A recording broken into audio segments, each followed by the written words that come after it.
Welcome to our show, Women to Women. I'm Carol Paz, your hostess, and as we always promise, we have a very special lady that I'm about to introduce to you in just a few moments. But first, I'd like to thank our sponsors, Villa Basque Deli and Cafe, home of Pete's famous Basque chorizo, made right here on the premises in Carson City. We'd also like to thank Carpa Nevada LLC, importer of fine Portuguese olive oils and aged balsamic vinegar, as well as international health teas. And we'd also love to thank carsonnow.org. When you're in doubt about what's happening here in Carson City, carsonnow.org is a 24/7 place to go. Remember that name, carsonnow.org. And now I'd love to introduce you to Lisa Helget, who is running as supervisor for Ward 3. And I want to welcome you, Lisa, very much. It's nice to be here, thank you. Oh. And it's Ward 1, actually. Ward 1, thank you, thank you. Okay. Ward 3 might be surprised. Yeah, I don't think the Ward 3 candidates would appreciate it. Okay, okay. Lisa, this is an exciting time coming up. It's also a challenging time, and it's a way also we hope that your voice is heard over Women to Women for some of the things you'd like to accomplish. But first of all, we'd like to know more about you, Lisa Helget. Where were you born here in Carson City? No, I wasn't born here in Carson City. I was born in Kansas City. Oh, and Midwestern. I come to Carson City via Fort Lauderdale. I have a lot of family here in Carson, and we were in Florida, and my parents decided they wanted to be around family, and we packed up and moved here, and I was 12. Well, I do consider myself being from here because I was just a kid when we moved here. Yes, the vast majority of your life is so I spent consider here. myself a Carsonite. Why did they leave Kansas originally? Now, that's a hot state, I got to say that, so maybe. My mom and dad were in the service. And back then, when you had a child, you had to leave the service. And her mother, my grandmother, was down in Florida. So we went to Florida so she could be closer to her mother. You know, I didn't realize that in specific times, that if you had a family, you had to leave the service. The woman. If the woman got pregnant, they asked you retired, and that was that. And that was that. Like in teaching. Yes. I went through that in teaching, too, as well. It's not like times today. Have changed. Yeah, that they have. All right. So as a child then, growing up here in Carson City, what was it like? What do you remember about your childhood? I always had a great time. But back then, as you just said, times were different. Very. We didn't have a lot of the same safety concerns, it seems, that we do today. I was just part of the community. I played community sports. We all played, all the girls always played bobby sox back then. Today it's formal and it's youth sports or whatever, but back then it was bobby sox instead of girls softball. Okay. We all had our teams. We had great fun. We'd go to A&W after the games and I love it. do all the talking and reminiscing, and then everybody went home. Just stuff like that. We had... Back then, when the electronic game craze was coming out, there were electronic arcades. And back Atari and that type of thing? Yeah, and Pac-Man and Ms. Pac-Man and all the famous classic games, which makes me feel old. But there was a particular hot spot in town that we all went to, but roller skating, stuff like that. And yet, Carson being the capital, although it's a very small capital, still has that hometown feel to it. Yes. You know, I just came back from a recent trip where I began to appreciate all over again, and they're rare, neighborhoods where families know each other, children grow up, go to school together, they know each other, and they go back and forth in each other's yards all the time, and that's quickly diminishing.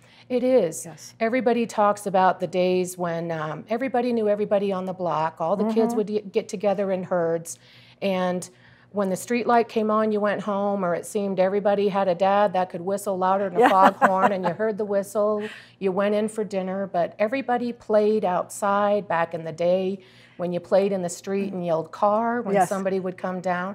And it has really changed, and, you know, but I had a blast down here. All of your education has been here in Carson City High School? Yep. And did you go on after high school? I went to Western Nevada Community College before it turned into Western Nevada College. All right. And I was... what were your interests at that time? Well, at that time, I was going to be a court reporter. That's what my mom did in the service. She worked in the Adjutant General's office, and I always thought that was interesting. She had quite an impact on you. Yes, and she loved what she did. That's where she met my dad. Okay. And I was interested in doing that. And then as you grow up and you want to start being an adult and buying your own things, so I decided I need a job. And I applied at various state agencies, and I was hired at the Nevada Department of Transportation, and it became a career. What were your responsibilities, Lisa, there? I started out as a temporary employee, but I spent my career in what they call the Highway Construction Division, and that's basically the state road crews that you see out on the road working with the contractor. Right. And I was in various positions out on the road working. They have materials testing, they have inspections, surveying, So and communication was a big part with the work crews, inside. the public. Right, very much so. And that's a skill that is never lost anywhere on us, is it? No, it's not. So were there challenges that before you decided to run as supervisor, before we get into that, have you ever had challenges that you thought, wow, if I get through this, I am really going to make some tracks towards some very important goals? I know as women, there are a lot of challenges that we go through, married and unmarried, and sometimes those challenges really help change us as a person into even a better individual because of what we come through. Have you ever experienced anything like that? My experiences have always been life experiences as far as even a tragedy. And we grow with those, don't we? Yes, you grow and you change, and if you don't, then you stop growing. Then you stop growing, exactly. And when I retired from NDOT, I still had a will to make a difference in what I always refer to as my little corner of the world, and that's Carson City. And when I have the time and the will, I like to use that. Absolutely. And I've been given the time and the will. I wouldn't be here today if it wasn't for my transplant. Transplant? Yes. What do you mean? I had a kidney and pancreas transplant after years of just devastating diabetes and all the problems that come with that. 2 transplants? It's done in one phase. But but 2 very important organs of the body. Oh, yeah. You don't have those. You don't tend to be around very long. And were you a young adult when this occurred, or were you well into your working career? It was February 21st of 2009. Not that far ago. Not that far ago. Yeah, yes, that's right. It seems farther than it is, but... What did you finally decide, as you're still growing from this experience, okay? It never shuts off or turns off in us because we reflect all the time. What did Lisa Helget learn from that experience? That it sounds hokey and cliche, but it's not. We truly all need each other, and we all depend on each other. And when you do something, if you think it or not, it has an impact. If it's a domino effect, but I really don't like that because that has a little bit of a negative connotation about that. But everything that we do does impact somebody else. And when you go through something like this, you want to make your mark in a positive way. Absolutely, absolutely. And I think I could add to that, I think this is what you're saying as well, that an individual life does make a difference. And when people think, it's just me, who cares? I can't do anything. Yes, we can, and yes, you can. Yes, I can. And it's that willingness to live with that truth and deal with that reality that gives us oftentimes the inspiration that we need, because our life does count very much. Every life counts. If you think they do or not, every life counts, every voice counts. And in this, why I'm here tonight, every vote counts. It does. And people need to realize that. People need to realize their own self-worth. And through my experience, good for you, I try to enrich everybody. When I meet somebody and they're down on themselves, my famous quote to that is, get off your own back.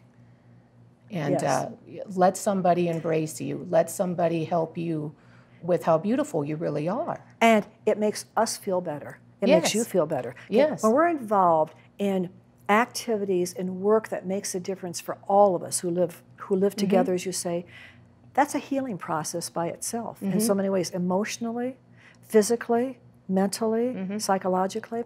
Well, all right. So when you decided to run for the position of supervisor, when did you make that decision? And how? It's a biggie.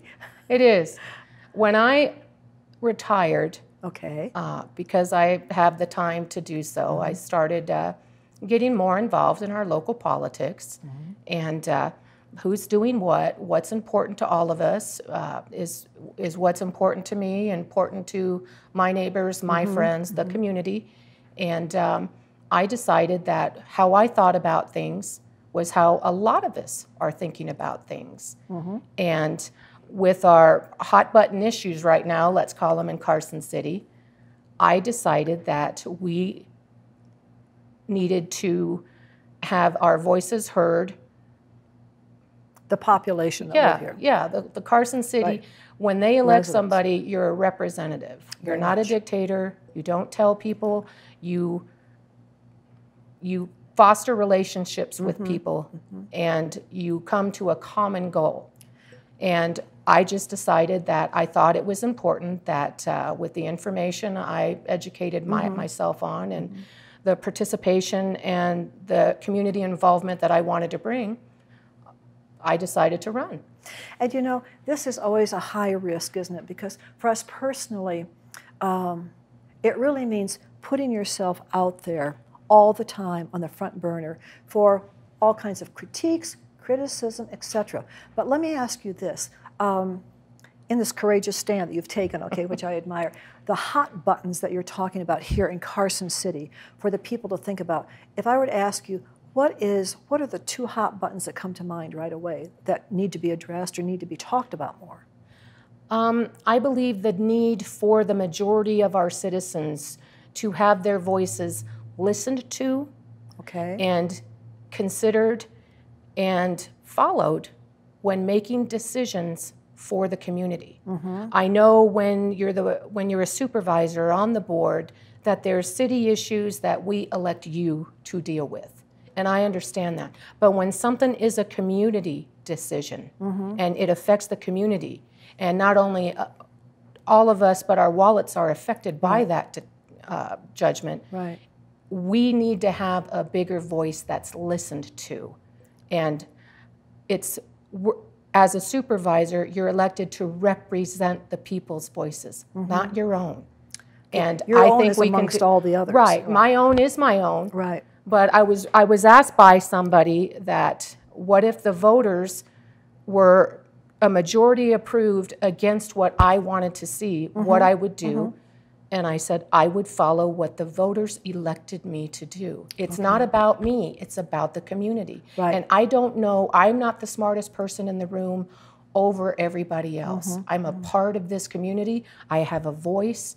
We represent the majority of that voice. Okay, so Lisa, in the short time that we have left in this first half, can you kind of sum up real rapidly, what do you bring to the table in terms of abilities for a supervisor?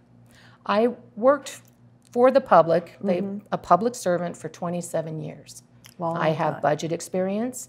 I know where the budgets come from and where they need to go to. I have a love of our city.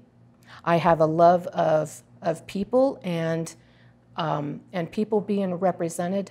I'm all about being fair and honest, and those seem like highly recommendable qualities. Well, I'm 18. I'm over. Pardon me. I'm over 18. Okay. Qualifications. That's really an interesting term for this. If somebody has the will, the drive, and the desire to serve their community, do we really need a formalized list of you must be this, this, and this? Right. I don't think that we do. And that's grassroots America speaking right there. Exactly. Thank you. So when we come back the second half, we're going to get more into some of these issues, okay? In the meantime, don't go away. We will be right back. Hi, I'm Stephen Lincoln with CarsonCityHomes.com, Carson City's original online real estate resource.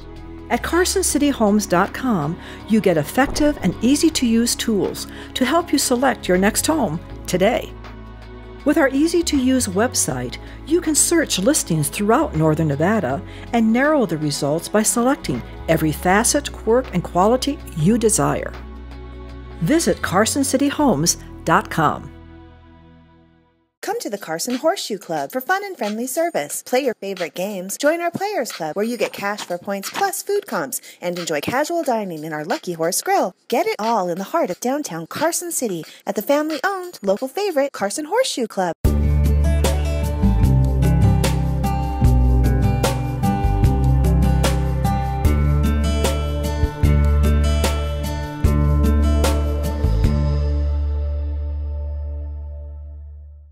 In business for over 5 years, Play Your Own Music offers music lessons from the best quality music instructors in the area. We also offer band instrument rentals, guitar repair, and we have a recording studio on site. Call us at 885-PLAY. Welcome back to the second half of Women to Women. I'm Carol Paz, your hostess, and we're here with Lisa Helget that we're going to return to in just a few moments. But first, I'd like to thank our sponsors for the second half. Dr. Kent Gabriel, MD, noted plastic surgeon right here in Carson City. Dr. Gabriel's specialty is microsurgery of the hand. We'd also like to thank Bank of the West. It's one of the friendliest banks that you can walk into. When you do, they know your name. So remember that, Bank of the West, local banking. We'd also like to thank the Horseshoe Club, located here in downtown Carson City in the historic district. If you're looking for a nice evening on the town, stop in and see their freshly renovated dining room and their wonderful steak dinner specials. So let's return to Lisa. Lisa, thank you again for being with us. Thank you. You know, you have ample qualifications to run as supervisor for Ward 1, and that's good for us as the public to know that. That is what brings a sense of trust and a sense of compatibility and workability. So let's say that you win this race. Do you have the, is there something inside of you that says, you know, Carson City and Board of Supervisors, let's talk about some very important issues that we need to address here. And the issues that are on your heart or that you think are very important in the near future to be able to be addressed are what? Well, my number one priority throughout my campaign speaking points has been the recent passage of the 1/8 of a cent sales tax. Okay. And we are going to bond that money. So at the beginning, many people suggested that we repeal that. If you win, Lisa, we need you to repeal that tax. Okay. That's not going to be able to be done. All right. But what I talk to people about now is that we can watchdog and bird dog that money and make sure that it is truly spent on items the community wants it spent on. Okay. And that all of us, or most of us, and not some of us, would agree that it will truly benefit Carson City and make our locals happy, the businesses that have been very vocal about this issue. Right. The businesses have a big voice in what should happen to them and with them and for them. Okay. And I don't believe that that was taken into account by not allowing us our voices through a vote. I am a big, big proponent of, if it affects the community and it is a community issue, we should have the right to vote and the responsibility to vote. Okay, now when you say certain projects have been bonded, is that correct? The last Board of Supervisor meeting I was at, they are pursuing bond money for the MAC, which is the current board's #1 priority. And for maybe new viewers out there, what does MAC stand for? MAC stands for Multi-Purpose Athletic Center. Okay. So it can be used for a multitude of events and sports, different types of indoor sports and the like. And the other one is the animal shelter, the animal shelter, it has been stated that the animal shelter is up next. Okay. I don't know if that's true or not. I just know it's been stated. All right. I know that's my #1 issue after the MAC is built. Okay. To get that going, we've been waiting 50 years. I think that's long enough. And I know from other guests that I've had on the show who are very supportive. Lisa Schutte, you might know who Lisa is, Definitely. Right behind that program and that approach. No matter where we live in this country, pets really are part of our family, they're part of our hearts, and it is heartbreaking to know that if we don't have the facilities that are needed to properly care for them, wow, they're some of our best friends, aren't they? Well, not only that, I mean, I have a zoo at home. I'm a pet lover. I participate in many animal rescue organizations. I bounce around on Nevada Day in a St. Bernard costume, interacting with the kids. It's very important, but it's not just a warm and fuzzy issues when I talk to people that the animal shelter is not very important to them, or if they don't have animals. If you don't have animals or even like animals, I would certainly hope that you don't want them in a bad environment. Right. And it's also a public health issue. You have a sick animal, you need to quarantine that animal. Yes, and yes. We don't have proper facilities for that.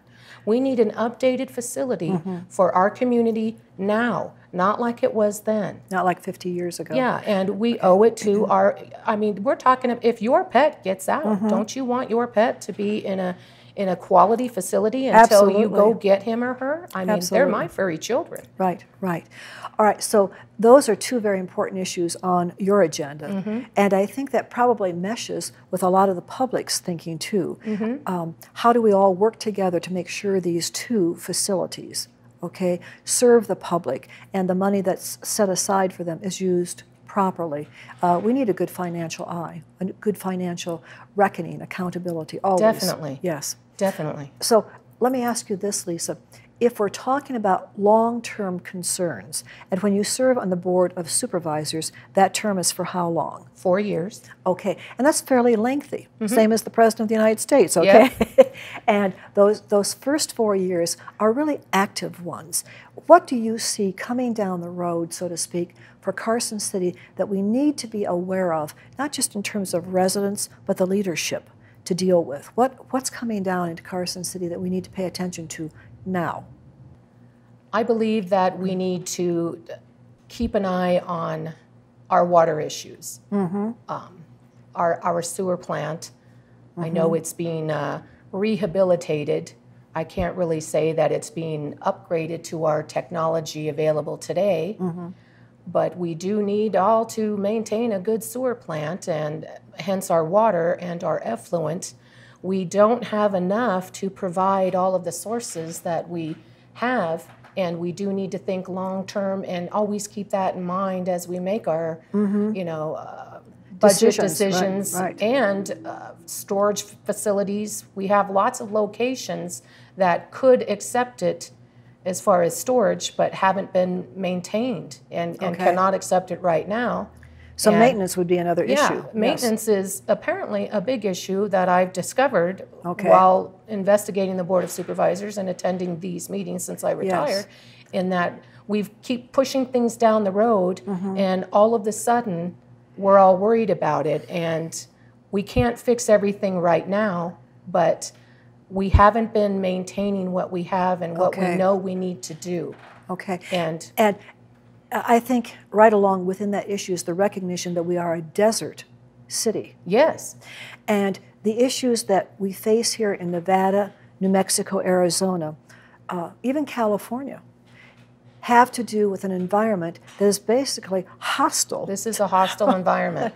So unlike the Midwest or unlike the East Coast or the South, where the rains come on a very regular basis with the humidity, we don't have that. And therefore, I, as a resident, often wonder, I know so very little about Carson City because I'm a brand new resident, but I'm learning that water is maybe the #1 issue that we have to constantly be aware of. All of its steps of progression as it gets into our home, and the saving, the being aware that we can't waste. Conservation. Conservation, that's right. And places like Las Vegas that are now dealing with more growth but littler water supplies, could also hit Carson. I believe that it is here. It was said recently that we don't have a water problem, we have an effluent problem, and I thought, I don't think so. We live in the desert. Water to us is oil in Texas. We should conserve our water. Do we really want to wait? Oh, we're plentiful with water, let's go ahead and waste it now. I like to turn on my tap and have water come out. But we should still conserve. Do we need to waste what we have? I don't think so. It's not, I mean, by no means am I taking a 5-minute army shower, but by the same token, I'm not letting the water run down the sink while I brush my teeth. Right. I don't leave the front door open like your parents say. I'm not cooling all of Carson City here, close the front door. Right. But we do need to practice conservation with our water because we are in the desert. Take a drive out to Fallon. And I think that one of the states that we can all kind of take a look at, it's a big state, it's Texas, but Texas has come across as a progressive place because they pay attention to conserving businesses and the capital that's coming in and staying in Texas. And they have so much land that is drought-ridden. I mean, they face desert conditions as well. So whatever states are doing successfully to maintain that water level and conservation of it, we need to do some more investigating, perhaps. I don't necessarily, with that, we need to practice common sense, I believe. I mean, there's no room for waste with anything. If it's our trash locations or how much trash we create, there's just nothing wrong with taking a conservation approach to everything that we do. And with water, our money in politics, our land distribution, it's everything. And you know, you have a wonderful opportunity here, Lisa, for the younger people that can vote, the 18-year-olds and older, because they probably have not, maybe the majority of them, I don't have the facts, okay, I'm just working with some generalities here, but the majority of them have grown up in a very affluent country, where waste has almost become kind of a way of life. We don't think twice about it. And now, here, in the days that we have in Carson, where you have 300 sunny days, blue skies, water is going to be their issue as well. And maybe it's an opportunity to teach the younger voters what conservation really means if they want to live here, continue to be a part of the Carson capital, the Carson Valley, because it's home to them. And they will need to think about these issues because it's their future that they can be voting on. Exactly. And we want to leave them, hopefully, like all of our parents told us, we want to leave you better than what we started with. And that involves our city. Right. How do you reach the younger voters? Do you have a plan as to how you can get them involved in voting? Not all of them even think it's important anymore. A lot of them do not think that their voice matters. A lot of them thinks, what do I care? They're young, they're bulletproof. But you know what? I've met a lot of really savvy young people these days. That's very encouraging. I've been really surprised and pleasantly, I might add, about the information that they are bringing to the table, their interest in it, and their education in it. And I've been surprised. And hopefully their involvement with it. Their involvement, exactly. But gone, I hope, are the days of, well, I'm just going to vote how my mom and dad voted. Oh, no. Or you register for whatever party that you select because your mom and dad did. But technology with today's world, even though they're used to everything right now, they are very savvy. And I'm hoping more and more of them will be a little bit more savvy than they have been in the past about, I was told by one younger person, and no disrespect, I'll let the old people decide. Oh, wow. Well, and I thought, I'm 48. I wonder what he means by that. But, I know we're going to have to let it stop right there, okay, because of the time of the program. But you've given us a lot of food for thought, both young voters and older voters. So I want to say thank you so much for being on. Okay? Thank you very much. I appreciate the opportunity. Oh, our pleasure. And we'll be back next week with a very special lady. In the meantime, take care. Have a good evening. Good night.